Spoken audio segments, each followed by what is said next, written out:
Hey everybody, what's going on? Welcome to this week's GuitarLessons.com Academy live lesson. We have a rather special lesson for you this week. Steve Brand is here, and this is our first lesson with a special guest, and the topic is basic guitar setup. Steve has owned his own guitar setup and maintenance company for a long time, and he's done a lot of work on my own personal gear, and he's kind of the go-to guy out here in the Fraser Valley or the Lower Mainland. But he's going to be running us through what a setup is on a guitar, how you can tell when your guitar needs to be set up, and some basic setup principles for acoustic and electric guitar, so you can either know what to ask for when you're going to get your guitar repaired and set up, or you can start tinkering with it for yourself. Absolutely. Yeah, thanks for having me on. It's great. It's very interesting to do this for you guys. And it's one of those things that, a lot of people are basically very confused when it comes to the term setup. Like, what is it? And it's really, it's all the parameters that affect how a guitar plays. And there's a certain amount that is kind of general and the same across all instruments. But there's also a lot of it that is variable in terms of the player's preferences. Do you need to get a new guitar setup? Yes, you do. You can imagine that the manufacturer doesn't know you or I from Adam. Simple as that. So they just ballpark it. They make it in the middle. One analogy I always make, if you're getting into a car, doesn't matter whether you're getting into a Ferrari or a Firefly, you're going to adjust the driver's seat. So you want to get the guitar set up to suit you. And those sort of parameters are things like string gauge. That can vary, obviously, on sort of parameters like what kind of tunings you like to use. Also, what kind of guitar it is also has certain effects. Also, just down to things like action. And action is that wonderful word that we use to describe the height of the string from the fingerboard. So how far you've got to move that string to get it to connect with the fret and get a note out of it. So those are sort of the general things, but more detailed is things like neck relief. Even a piece of wood this thick, let me turn it so you can see it. So that's how thick a typical neck is. If there wasn't an assisting rod inside that neck, this would be curled like a fishing rod and completely unplayable. So from that point of view, there are parameters in terms of controlling that curve, that relief to the neck. And again, that varies with preference. Some people like a neck that is really, really straight. Others like a neck that's got a little bit of relief to it. One of the questions that I have seen ahead of time, the question is, how high should I have my action? Should it be low? Should it be high? That's totally down to you. You talk to your average blues player, for example, a lot of those guys kind of like to dig in. They like to fight the guitar a little. So they like the action a little higher. The typical shred head, he doesn't want to put any effort into playing whatsoever. He wants the guitar on automatic. So he wants to be able to think and then play 600 notes. No effort whatsoever, as low as it can possibly be. And you can imagine too, depending on the style of music that you play, that also governs what sort of action you can get away with, particularly on an electric. Electric guitars are far more tolerant of a little bit of fret rattle here and there, whereas an acoustic guitar, if it's rattling, you're starving it. You're not letting it breathe and resonate, and you lose volume and tone. Simple as that.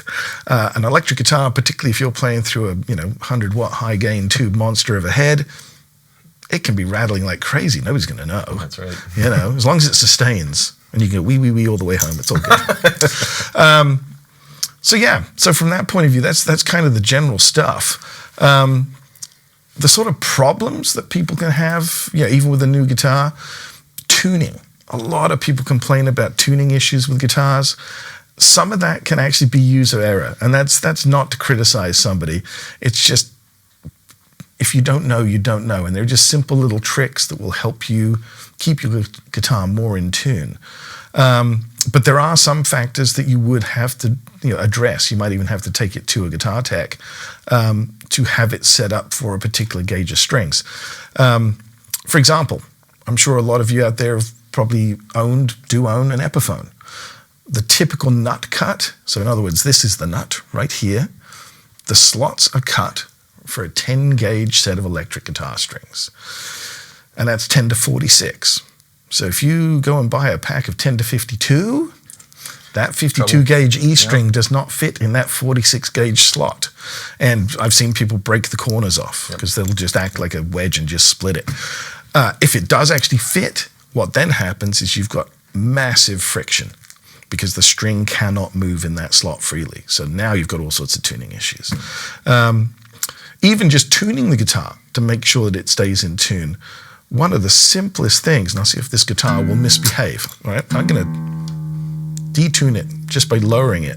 And we have that pitch. And I'm now going to bend the string. And it didn't go lower because it's already set up. But anyway, if I always make sure that I tune up to pitch, there are gears in the tuning machines. If I'm always keeping tension on those gears, when I do a bend or a heavy strum or whatever, I'm not going to suddenly take the slack out of them and have the string drop in pitch. It's very simple little details. I've seen people complain like crazy that their new $4,000 Gibson Les Paul will not stay in tune.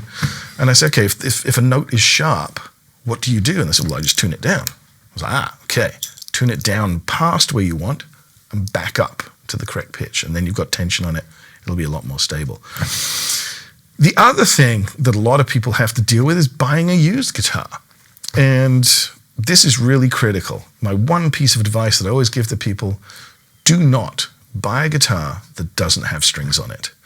And the reason why I'm going to say that is that a string under tension, like this, is automatically going to go in a straight line. It can't do anything else. So it's an instant natural straight edge to see if the neck is straight and that sort of thing. And if you can put your finger on a low fret, finger on a high fret, and you can get a little bit of movement to push that string down to that. Let's change this angle. See if we can pick this up. So I'm going to fret a high fret a low fret, and I'm getting very minimal movement, but there is movement, about 0.5 millimeter there. And if I do it on the high E string, hopefully I'm going to get the same amount of movement. And that tells me that that neck is parallel. It's straight. It's got a curve to it, but it's parallel. If I do that on a guitar and one side, the low E string, for example, has got 1 millimeter or 2 of movement, and then I go to the high E string and that high E string is laying on the frets, that neck has got a twist in it. Simple as that. So be wary. If you're picking up a guitar from Craigslist or something and somebody offers you a guitar with no strings on it, be very cautious. Ask them to string it up before you hand them any money, because these strings will tell you if there's anything wrong with it. You can look down the neck and it may look straight, but as soon as the tension's on it, it may buckle, it may twist. So yeah, that's my one big caveat. And that comes down to the neck relief thing. How much neck relief do you want? I personally, this is one of my guitars, I like an almost straight neck, so there's very little clearance there, maybe 0.5 millimeter. But that's because I'm also a light player. I don't hit the strings very hard. And if somebody was, let's say, a traditional bluegrass player, they really dig in with their strumming hand.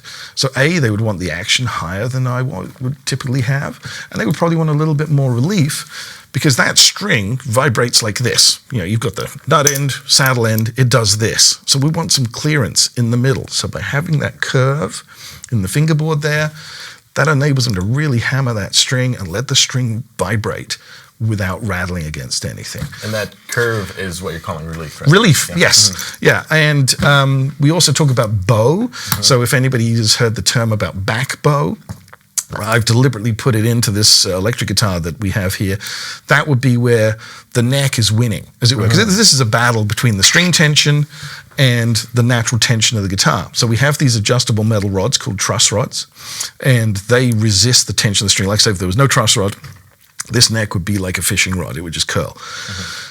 So if the truss rod is adjusted too tight, the neck is going to win, and it's going to bend backwards that way, and you would have a lot of rattle here. You might have like completely dead notes in the first few frets. And then the rest of it will play very nicely. And I've seen many guitars like that, particularly seasonally, depending on how, what we describe as lively, how quickly a guitar responds to atmospheric effects, humidity, temperature, that sort of thing.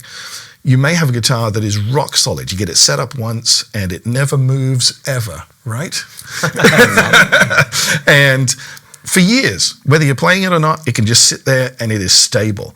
Other guitars, that sort of typical change from like fall into winter and then spring into summer, where there's typical changes in humidity, typical changes in just overall temperature. Some guitars, they expand and contract like crazy, like railway tracks on a hot day kind of thing. So there are some guitars that you do kind of have to have the setup tweaked and sort of redialed in seasonally, just depending on what's happening. I have a handful of guitars. They're all the same model of guitar. Some of them don't need it. Some of them do. It is literally down to the things we love about guitars, the wood and all this sort of stuff, is also the stuff that drives us insane, because different pieces of wood react differently. So you can have, on paper, two identical guitars, but they will behave very differently. Very simple. Very simple. And you kind of have to learn it as part of being the owner of the guitar and the player of the guitar. It's a child. Yes, absolutely. You have to learn its personality. Is it, how does it react? Especially if you're gigging. It's like, what does the guitar do in an outdoor gig as opposed to a small club with hot lights, kind of thing. So, I mean, there are many performing artists that I service instruments for and do setups for, that they have specific requirements for live scenarios. I've had guys who, because they're touring, they're going from BC's very instrument-friendly, naturally humid climate to the prairies in the winter, where there is no moisture. Desert, yeah. Yeah, and their guitars freak out, and they need to know, so I basically train them, this is what you need to do when you go this way, this is what you need to do when you come back, kind of thing. And it enables them to have a functioning instrument, in sort of different geographical settings. So there we go. I mean, that's the general stuff. Okay. One of the, you sound like you're about to ask a question. Well, that's what I was going to say. Get your questions in now, because I know the inbox is fairly full right now. We're going to have a lot of questions to get to. Hopefully, we're going to go to for about 25 more minutes with teaching and going through this. But get your questions in now, and we'll get as many of those answered as we can in the last 20 or 30 minutes. Sounds good. Of the lesson. You want to start just going through some basic general setup for either acoustic or both acoustic and electric? Yep. And again, this is sort of based on a couple of the questions that I saw earlier. With an acoustic guitar, there are a few adjustable parameters. There are other things that need to be reworked. And by that, I mean like they actually need to be reshaped, cut smaller, cut lower, whatever it is. So setting up an acoustic is not quite as sort of instantaneous as an electric guitar, as most electric guitars, your typical Strats, Les Pauls, whatever, have a lot of individual adjustment parameters as far as each string is concerned. One common ground for both is the nut. So the nut has a cut to it. Now, I talked about the idea of cutting it for specific string gauges. The other thing is it's the first part of your action from that point of view. And again, the action is the height of the strings above the frets. So if I, again, turn the guitar this way, depending on how this is cut will determine how much clearance there is at that first fret.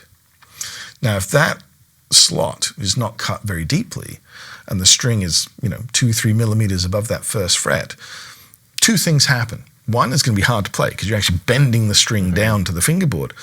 The other thing is your tuning is going to be horrific. It doesn't matter how carefully you tune those open notes. Every time you play a bar chord or whatever, you're actually bending the string sharp to get them there. So having that nut cut, not only to suit the gauge of strings that you like to use, but also to get that sort of optimum clearance at the first fret, really is the first part of the setup of the guitar. So that is the same acoustic guitars or electric guitars. The other end of the acoustic is the saddle. And again, very few acoustics. You do see some that have adjustable saddles. So it's like a slot head screw at either end, and you can literally wind it up and down with a flat-bladed screwdriver. Most of them are not. It's just a one-piece, synthetic or bone or whatever material it is. And if you need that lower, some guitars come from the factory with some shims underneath. So you got to slacken your strings off, lift it out, take some shims out. Often they don't. So the only way to lower that is to actually grind it down. And often, as with this guitar, there are pickups under here. And the only way the pickup works reliably is that it gets absolutely equal pressure across the 6 strings. So there's no just sort of taking a butter knife and hacking at it, because you will destroy the performance of other parts of the guitar. That saddle needs to be skimmed perfectly straight as it came from the factory, just to the height that you want it. And these are the sort of things that it's kind of tough for the DIYer to do. You are better off if you've not attempted that kind of level of tweaking. Take it to a trusted guitar tech, and that's a tough one sometimes. It's like trying to find a good dentist. Talk to people, ask around at music stores, that sort of thing. See who is, just generally speaking, a good guy, a good person, I should say. As far as giving people good service, listening to what they want, and understanding that you may not know what you're really asking for, but they'll interpret what you're doing and give you the right result. That's how I found Steve. Yeah, absolutely. Yeah, and that's something that, it's like any just good business sense. Treat people how you want to be treated yourself. But one of the biggest things is, particularly when dealing with a novice, is they maybe don't know the names of the parts. Guitars are actually very anatomical. It's the body, it's the head, it's the neck, tail. So from that point of view, most people get that kind of thing. But do they know this is called a saddle? Do they know this is a nut? Not necessarily. So you need to find a tech who's, going to be patient and perhaps educate you at the same time. So no, that's not what it's called. It's called this. This is how it works. This is what I can do, kind of thing. So it's perfectly possible to have an acoustic guitar with really quite a low action, almost sort of electric guitar kind of action. But again, it depends on your playing style and your preferences. Some people really like the feel of a low action, but soon realize that they play, particularly with a picking hand, a little too aggressively, so they're getting lots of fret rattle. It just doesn't work. So it's often something that people experiment with to see what they can get away with, but then realize that, they actually need a little bit of clearance to get rid of those rattles. And as much as they would love to have an effortless action, it doesn't always work that way. So that's that. The other thing that people have a wonderful adventure with, and by wonderful adventure I mean nightmare, is restringing an acoustic. And what I'm going to do is I'm just going to take one of these strings off. The biggest thing that people have trouble with is these things, the bridge pins. And the simple concept that everybody gets wrong is they believe the pin is holding the string in. It isn't. The string is holding the pin in, and I'll explain that. Give me 2 seconds to unwind this one. Cool. Let's see. Lots of questions coming in, guys, so make sure to get those in. If you have any question you have, we'll answer, but specifically guitar setup. So maybe I don't know much about the history of Lithuania. I've been to Lithuania. Have you? But I don't know much about the history. So we'll come out blank with that one. Cool. Let's see. Andrew is, in case you don't know, Andrew is running live for the first time today because Matt's going to be out of town next month. So yes, Andrew is right over there. Right on. Okay, so I've popped this E string. Let's assume everybody knows the names of the open notes. It's E, A, D, G, B, E from low to high. There's a couple of wonderful little things that I've come up with over the years of teaching to help people remember that. And for most adults, they seem to remember every acid dealer gets busted eventually. Heard that one before? No. Oh, there you go. Elephants, Dunga, banana eaters? No. That's for the kids. Anyway, so here we go. So here is the ball end of a string. And hopefully you're getting that. How's that looking for you guys? Awesome. All right. So the common mistake is that people believe that the tip of the pin is going to sit on that ball and hold it in. That's not how it works. And if you've ever changed strings and started to tune up and one of your bridge pins has been catapulted at high velocity across the living room, that's why. So what actually happens is that the ball end goes in there, the bridge pin comes in, and what's going to happen is that bridge pin, I'm going to hold on to the string and not let it go too far, is that bridge pin goes past the ball end. So now I can actually, no way I can pull that out. There's no need for tension on the string. It won't come out. Because what's actually happened is, this is the bridge pin, the ball end is now here at the side of it. And so the string is trying to come up past this, and it just doesn't work. It's not on the end of it. The string is actually holding the pin in. That's how it works. And sometimes it takes a little while to get a feel for that. But yeah, if you do find yourself catapulting bridge pins across the room, that's why. Tuning the guitar. You just saw me do a neat little thing there. Harmonics. All right. There's a relative tuning method for the guitar. There's obviously electronic tuners. There's pitch pipes, all sorts of things. And like I say, EADGBE is standard tuning. Let's say every acid dealer gets busted eventually. And the relative tuning is there's a lot of overlap on the note availability of the strings. So if you're playing your low E, by the time you get to fret 5, you're up to A, which is the next string. And that's the same on the A string, up to D, 5th fret again. Same on the D to G. Then for the G to the B, slightly different relationship. It's only a major third. It's fret 4. It gives you a B. And then finally again, fret 5, B to E. All right, so like a Hollywood phone number, 555-45. Then there's harmonics. So I can go from the 5th fret harmonic, and a harmonic is sounded by just very lightly touching the string. You're not actually pushing it to the frets. So there's the open string, just very lightly touching it. There's lots of them. Okay, so I'm going to go 5th fret of the E string to 7th fret of the A string. And the nice thing about it is I don't have to hold on. I can let go. Yeah. And if it is slightly out of tune, I can adjust the tuning pegs without having to still fret a note. And again, Google this stuff. You can find the details.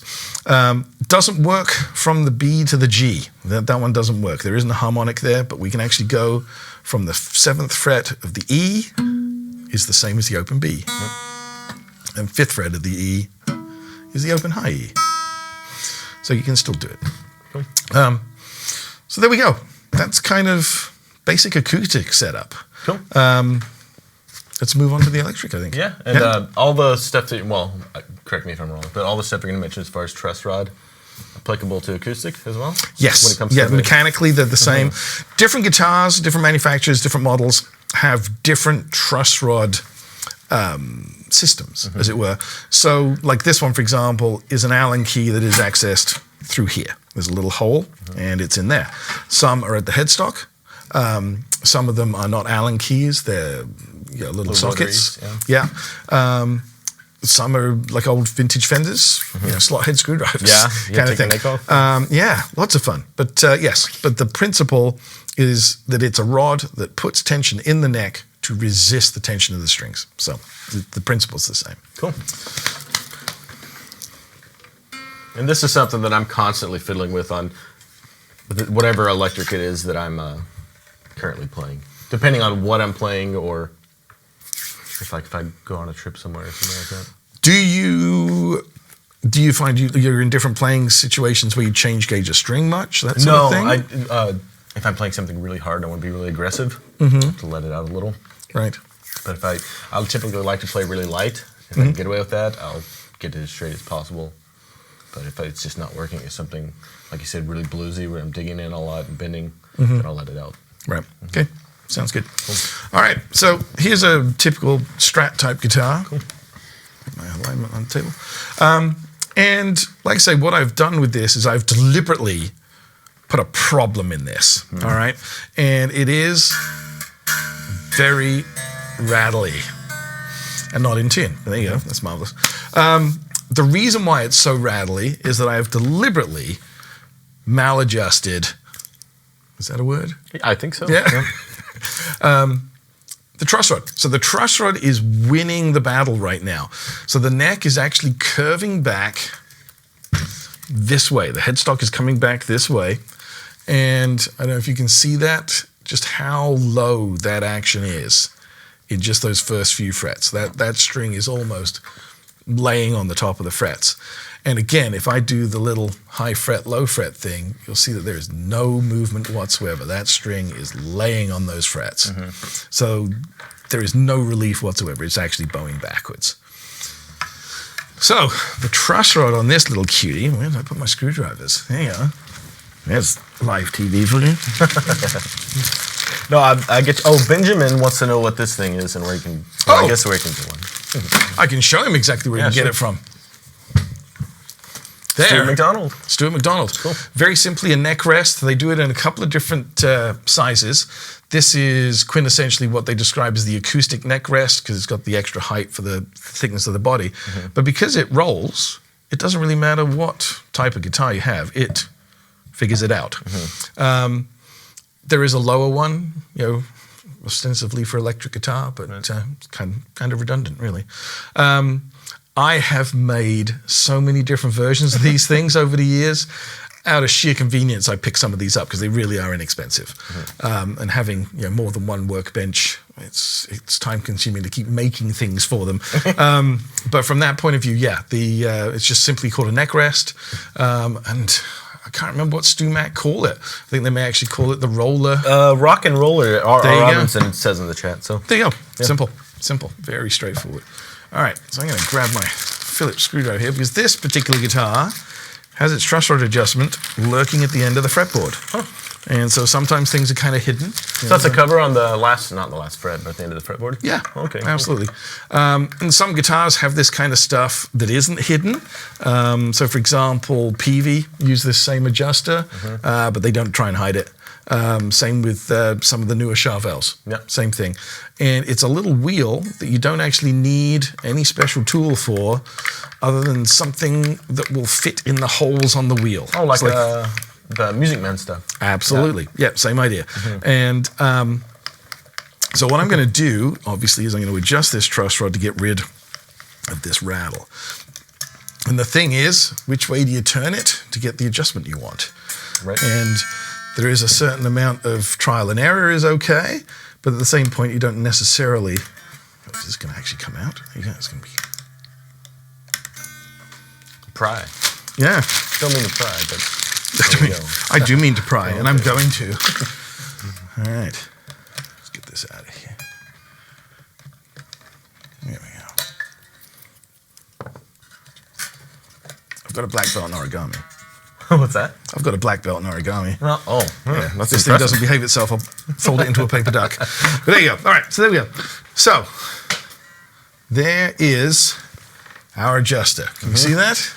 Not yet, but I'm going to get it. Have a peek. Okay, gotcha. All right. So yeah, very much like the Music Man idea. And here's the thing. So the truss rod is winning right now. We have this low, rattly action. And notice that actually as I play up the fingerboard, by the time I get to around the fifth, it starts to clean up and ring quite well. So it is obviously this curve of the neck going back like this. So what I need to do is actually take tension off of the rod. I need to let the strings win this battle again. So quite simply, I need to loosen it. As simple as that. So I'm going to use the same little tool here. I'm going to put it into this, and I'm going to turn it as I'm looking that way, counterclockwise. Right. So that was about a quarter of a turn. Instant. Done. Takes that much? Yeah. Yeah. Well, now what should we talk about?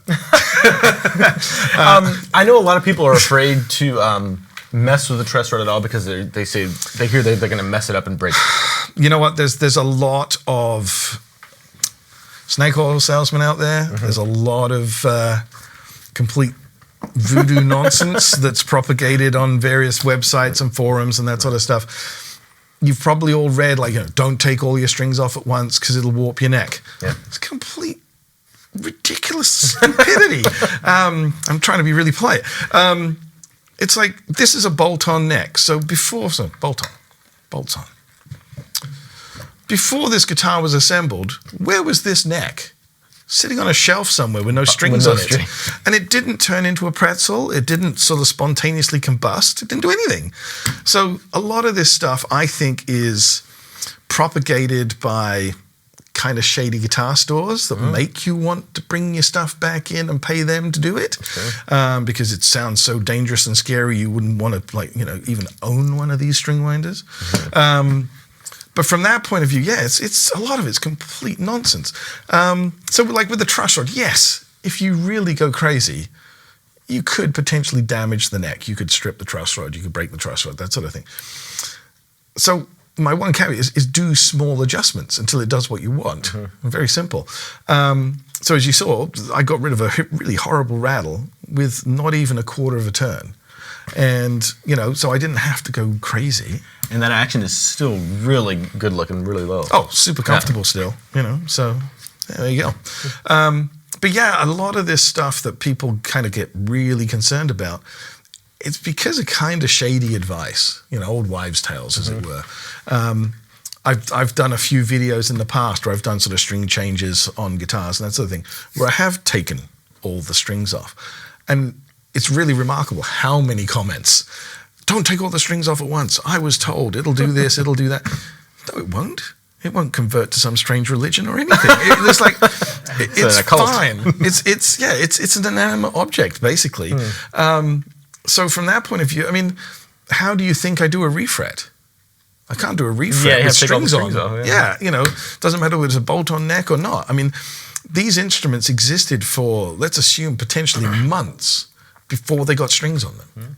If anybody's watched like the factory tour video from Gibson or Fender or whatever, these guitars are around for a long time before they get strings on. It's not like they get painted with strings on them. So a lot of this is kind of nonsense, from that point of view. So let's just sort of wrap this up with why would you adjust your truss rod?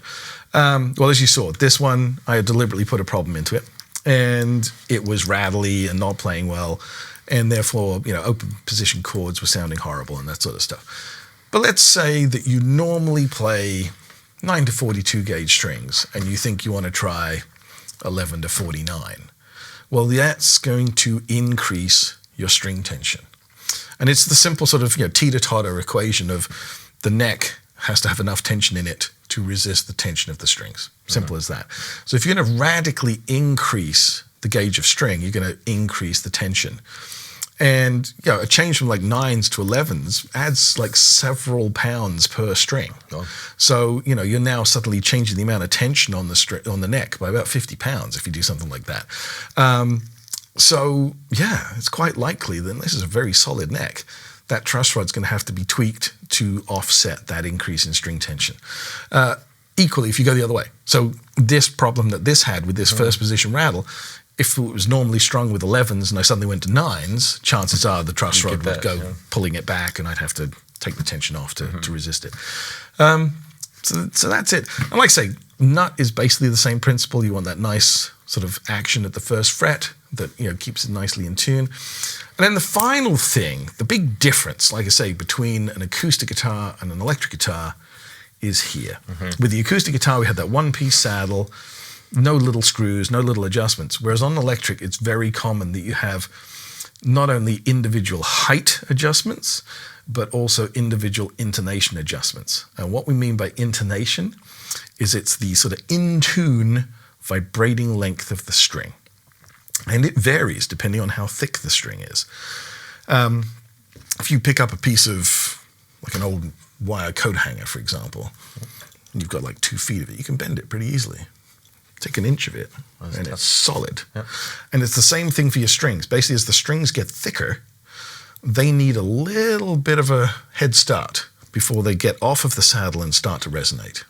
So your thin, plain strings, they're vibrating almost right away, kind of thing. But by the time you get into the heavier wound strings, it takes them a couple of millimeters to get off the saddle and then start resonating. So we have to adjust them so they're all basically the same length as far as the neck is concerned.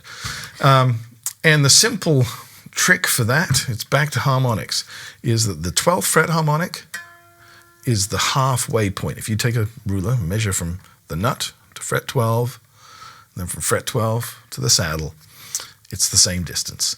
And that harmonic should equal the 12th fret note, which it does, thankfully. And obviously, if it doesn't, this adjustment is wrong. So you take each string in turn, check that, and adjust this accordingly. And it's a rule of 3 Fs. Yeah. Yes. If the fretted note is flat, you move the saddle forward, so towards the pickups, as it were. So that way, if it's flat, it's because this part of it is too long. It's as if this fret was moved up this way a little bit. Equally, if it was sharp, it would be because it was too close to this side, would need to come back to get it right. And that enables the guitar to play as in tune as possible up the entire fingerboard. There are more detailed, super intonations, as it were, these days. But generally speaking, that's the basic principle of intonation, is getting the vibrating length of the string to play in tune along the entire fingerboard. Cool. And there we go. One last little area I want to cover for electric before we get into questions is, I know people are going to ask this probably, but how do you know when you need to adjust your saddles up or down? Oh, okay. Again, kind of like the comments that I made about acoustics. If your action is really low and rattly, to the point that you can hear those rattles through the amp, and you're no longer getting a clean amplified signal, chances are it's too low. The other thing for electric guitars, particularly for a lead guitar application, is can you bend the string without it dying? And the reason for that is the fretboard has a curve to it, has a radius. So if your high E string is over here and you're bending it, it has to kind of get over this hump. And if it's too low, it'll just choke out. So you want to be able to get a big, and you just commented how low the action is on this. Yeah, it's really and low. it can go a long way without choking out. If you started to do a bend like that and the note just went and died, it's choking out, fretting out, so then your saddles would have to come up a little bit. Okay. And again, it's down to player preference, playing style. If somebody's a real heavy hitter with their pick, at least their bass strings are probably going to have to come up, because they will just rattle like crazy. And I guess the one other thing, magnetic pickups, which obviously the acoustic doesn't have. These do affect how your strings vibrate. They are magnetic, and your strings are metal. Simple as that. That's how it works. If the pickup is too close to the string, what can happen is it can actually, instead of giving you more output, it actually magnetically sucks the string into the pickup and dampens its ability to resonate. So it's a bit like a microphone. It's like there's that sort of sweet spot where this is too quiet and that's just right, and then shoving it in your mouth sounds really horrible. Sounds like this. Yes, absolutely. And so the pickup kind of has to work in that way as well. So you don't want the pickup, actually, touching the strings. You can still get weird resonances and rattles. And you don't want it so that it's not touching, but it is like too close. And that can affect all sorts of things. It actually will give you an interesting, curious little thing called a wolf note, which is where the string wants to vibrate like this. And if the pole piece is too close, it starts going elliptical like that, gets whipped into it. Kind of like those weird rides at the fairground, right? So you actually start to get like a funny tremolo effect. Okay. Get a little wobble. And then it's impossible to get the guitar to play in tune, because it's that oscillation is starting to cause a frequency as well. So yeah, there's all sorts of weird things. Cool. But that's probably getting too physical and complicated. Yeah, I think that'll cover it. We have lots of questions, so we'll go ahead and get started on those. I don't know who asked this in the chat, but I didn't make note of it, and it's directly applicable to what we're talking about here. So he says, if you tighten the truss rod, stressing the strings more, should you loosen the strings first? No. Reason being is that you want to know what you're adjusting the truss rod against. So if you slacken the strings off a little bit, you're now lessening the string tension, and therefore you're getting a false reading. So you'll adjust the truss rod, then tune out and go, oh, that wasn't right. Now, as you said, with the vintage Fenders, for example, we actually have to take the neck off. That it is that kind of crapshoot thing where you're going to adjust it knowing, I think it's this much. And you have to put the whole thing back together and try it, and fingers crossed you get it. But if not, you're going to take it apart again. The only time that you do actually get recommended to slacken the string tension when adjusting the truss rod is there are some guitars, purely electrics, I think, that have an adjuster in the side of the heel. And there's actually a little gearbox in there so that your Allen key rotation this way turns the truss rod that way. They do recommend, just because how small and delicate the gears are, slacken the tension off, do the adjustment, then put the tension back on. I did not know that because I have one of those. Ah, there you go. Don't do it. This first question in the emails, the submissions, is from Evan Thompson, and this is a really long one. We were talking about this earlier. He's covering several subjects here, some of which we talked about with the required action, string gauges, that sort of thing. But he does have some very specific questions about types of string and string gauges that he's using. What I would like, Evan, right? Evan, yeah. What I'd love Evan to do, actually, if he would like to send me a message through my Facebook page, and it's facebook.com, Steve Brand Music Services, all one word.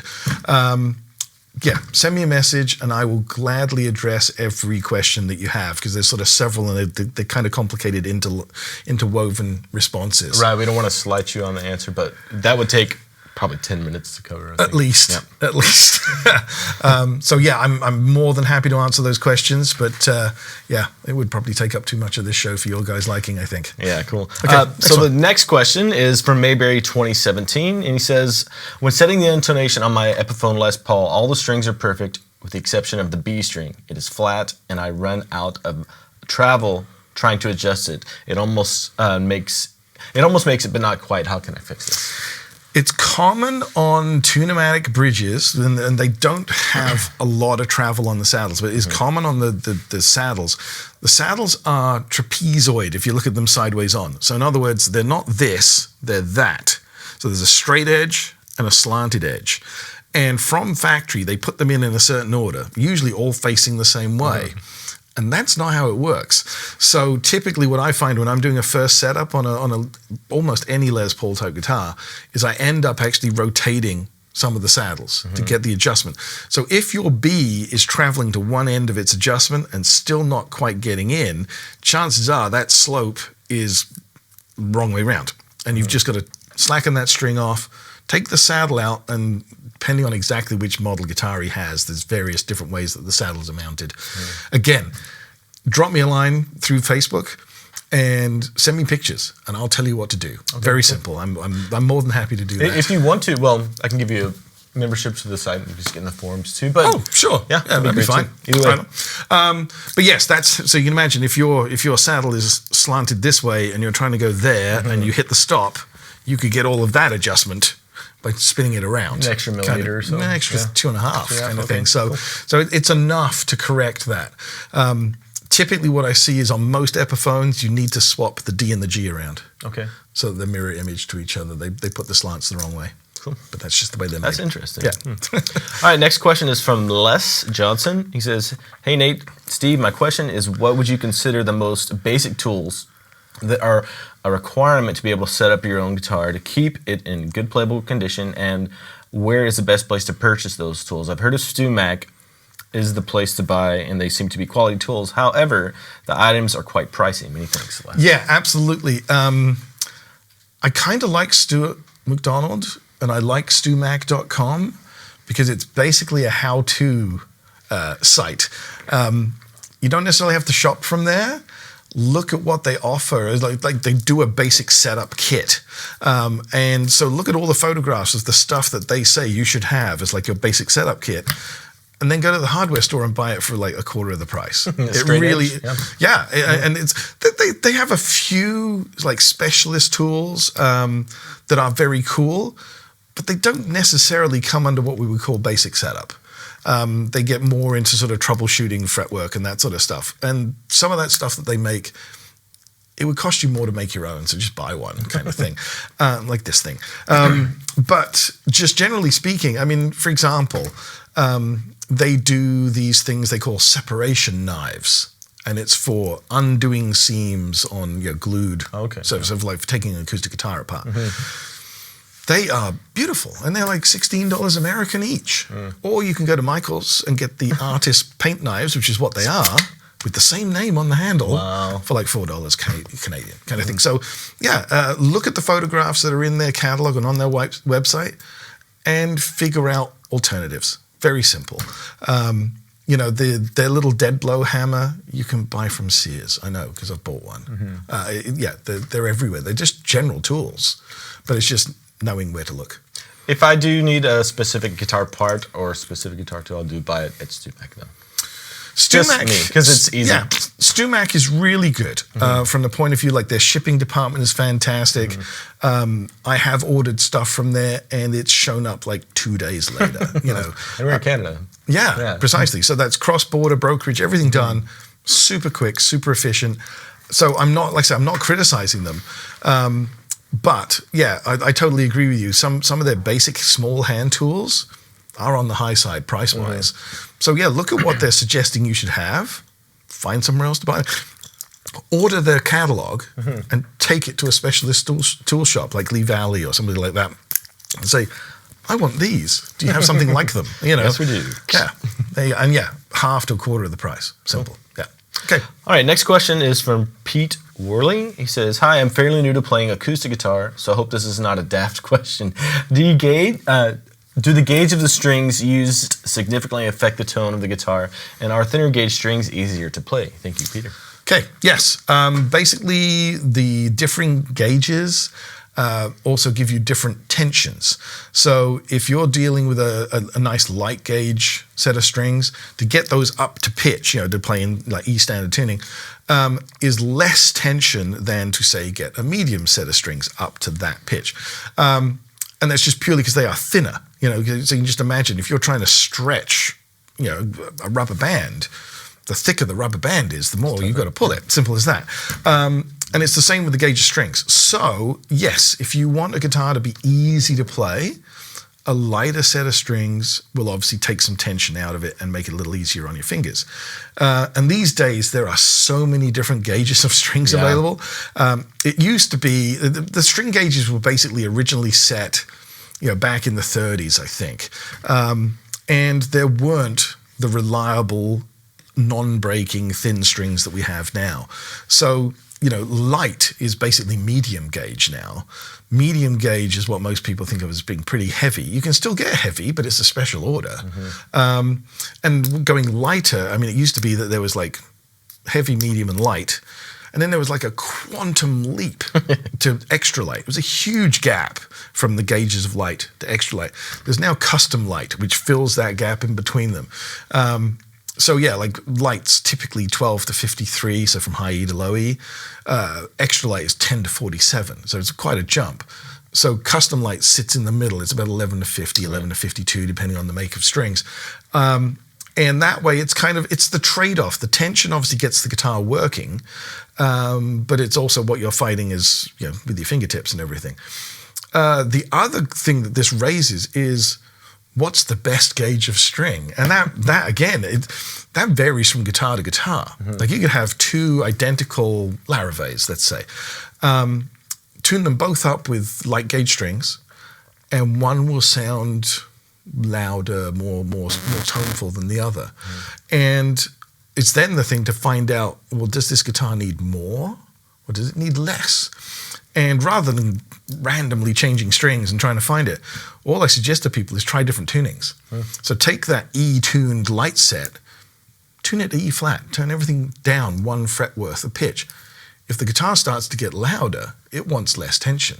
Because obviously, like I say, the stuff we love about guitars is what drives us insane. Wood, natural materials, they vary. You know, it's not everything's the same. Yeah, and if you slacken it, it starts to get quieter. Well, it probably wants more tension. So tune it up to F. And if it suddenly gets really big, put a heavier set of strings on it. Very simple. Yeah, get that one? Perfect. This next question is from Corey. He says, I just purchased a new guitar. Should I have it set up, or does it come from the setup from the factory? So. Kind of mentioned this at the beginning. A new guitar is just kind of ballparked. Yeah, it should be set up, but like I say, I made the car seat analogy. You get into a new car, you're going to adjust the driver's seat. Simple as that.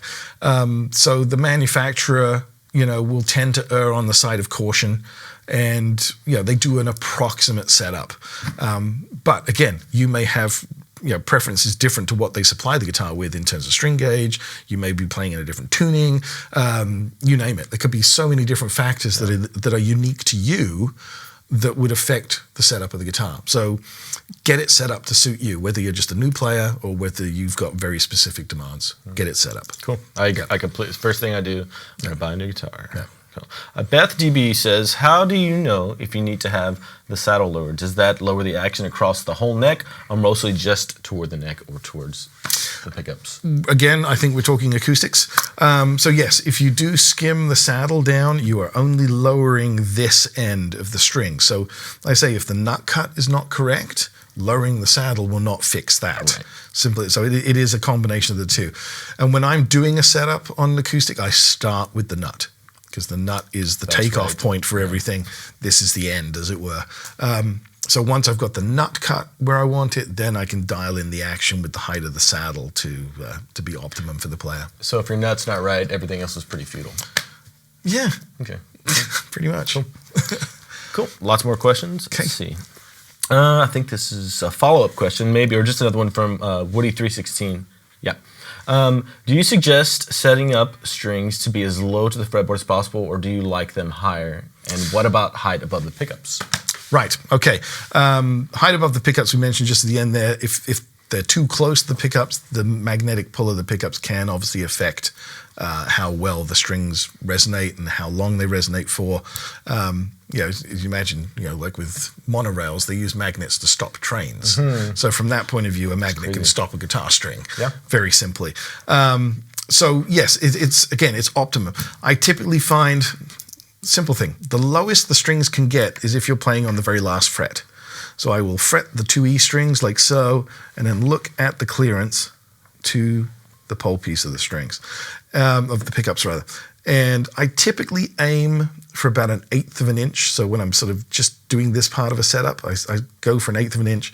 And by doing this, obviously my neck pickup is going to be slightly lower than the bridge pickup, just because the strings are now sloping from the saddles to this first fret.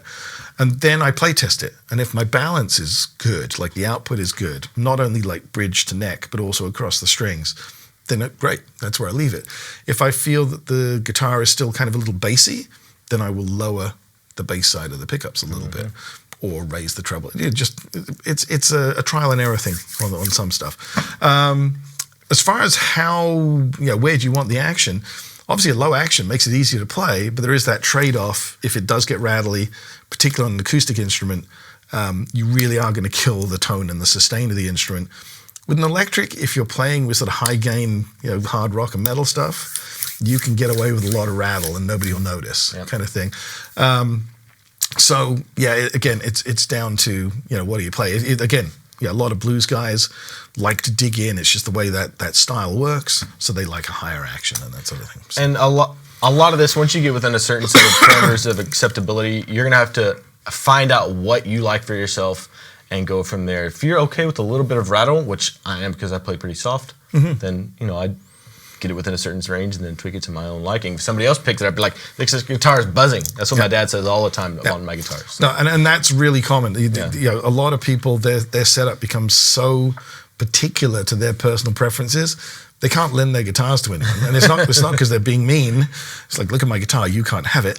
It is more that they've got it so dialed in for them that unless that other player plays in the same way, it just doesn't work. I heard a story of Sean Lane picked up Stevie Ray Vaughan's guitar one time. He's like, couldn't play anything on it. Yeah. Nothing. Yeah. Too hard. Yeah. Frank Zappa was another one. He liked his strings like literally laying on the frets. Incredibly low action. For his music, that makes sense. Yeah, precisely. This one is kind of a late question, but that's okay. Gary K66. Yeah, he says, should we have a guitar with us for this broadcast? And this will come into the archives too. I think it's a good idea. We're not doing much playing or any playing really, but just looking at your guitar and seeing what Steve's talking about and how it relates to your guitar, I think it's a good thing to have it with you as you sit down with it. Well, I assume that this can be viewed again later. Yeah, it'll be in the archives tomorrow, Matt, maybe? Maybe the day after? Yeah, something so like that? From that point of view, maybe go through it then with the guitar so you can pause it, look at what I'm describing, then look at your own guitar, and make some comparisons.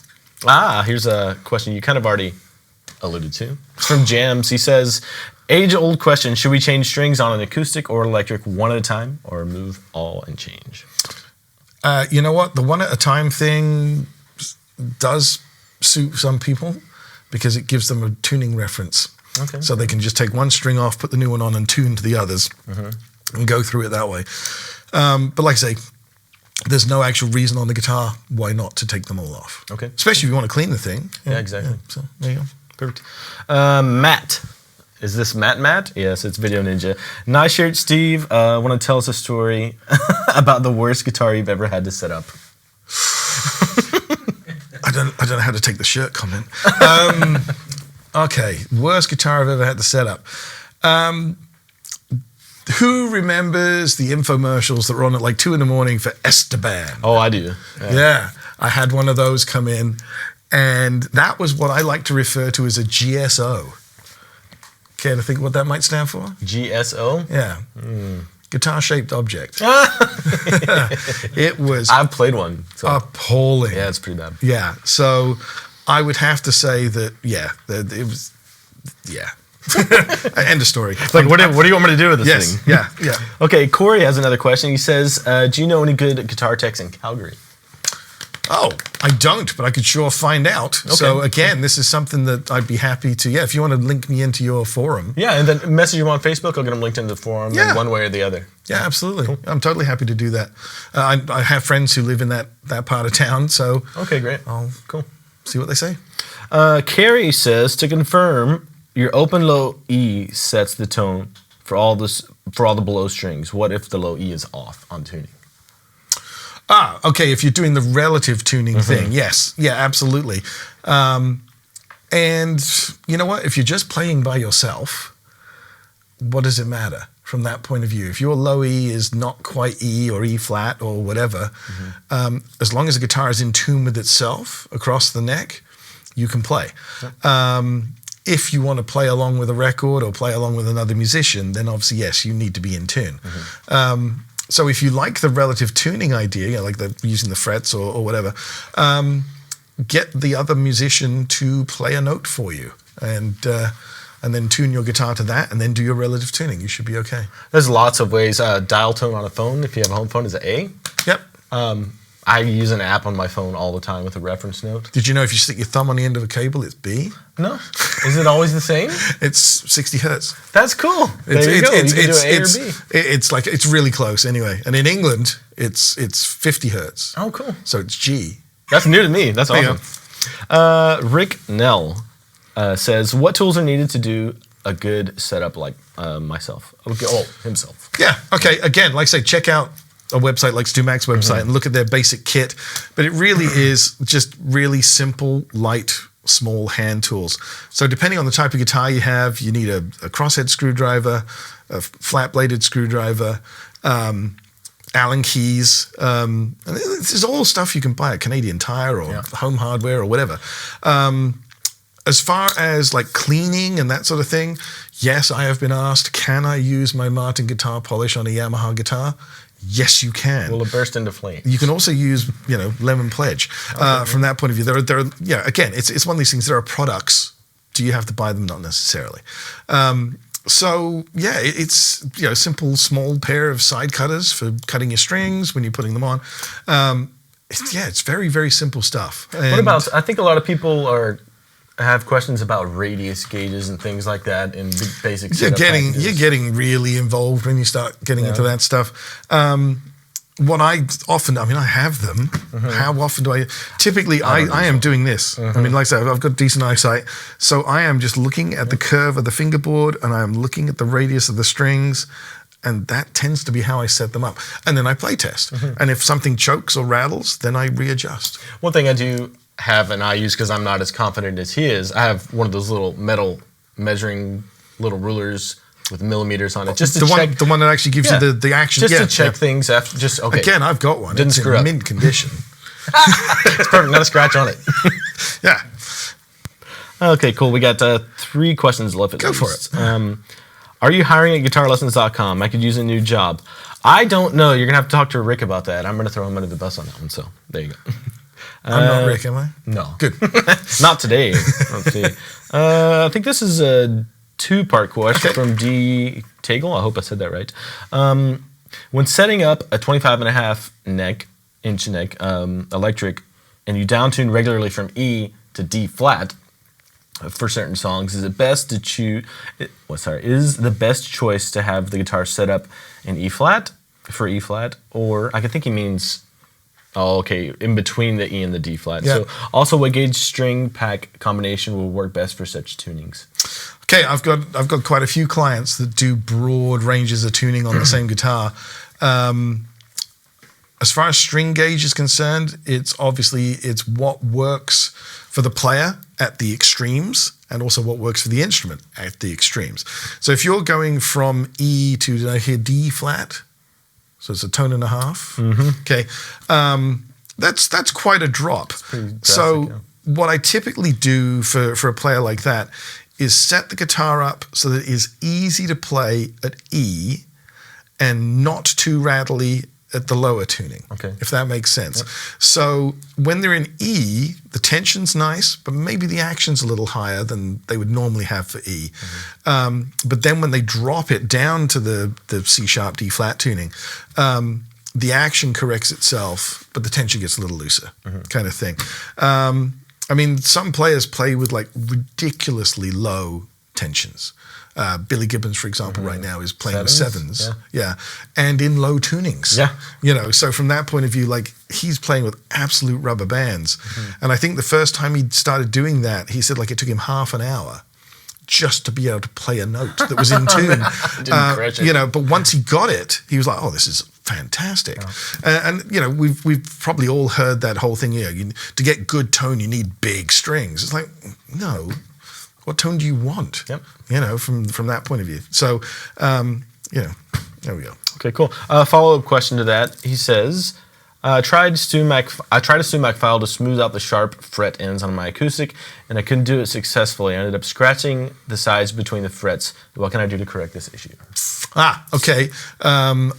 That I would need more information on, as into what did you buy? So again, track me down through either Facebook or through the forums here, and I will be able to advise you.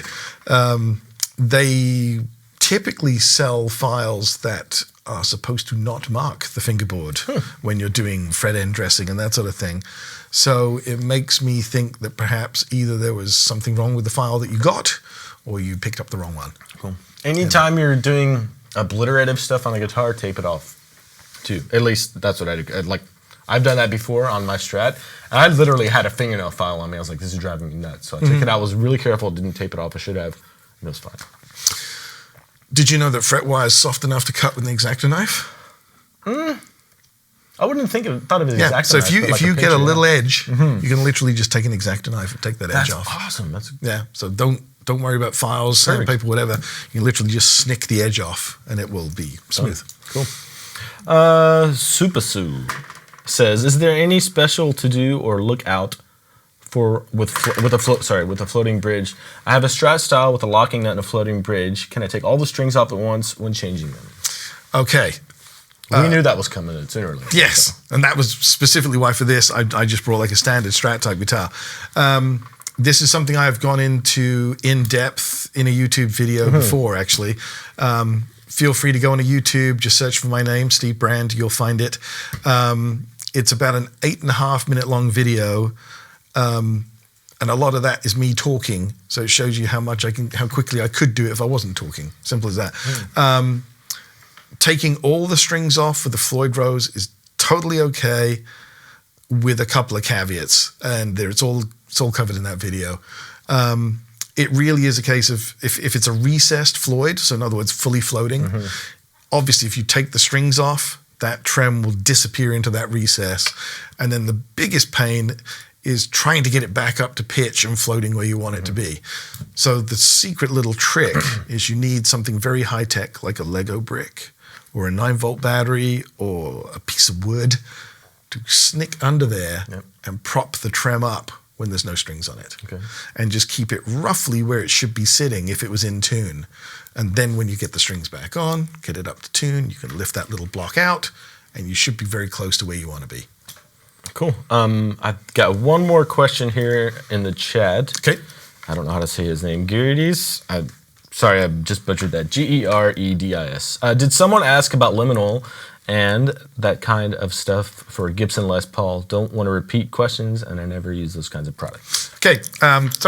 What he's asking about is lemon oil. It's a fingerboard conditioner for basically raw wood Fingerboards. Completely irrelevant if you've got something like a Strat where it's a lacquered maple fingerboard.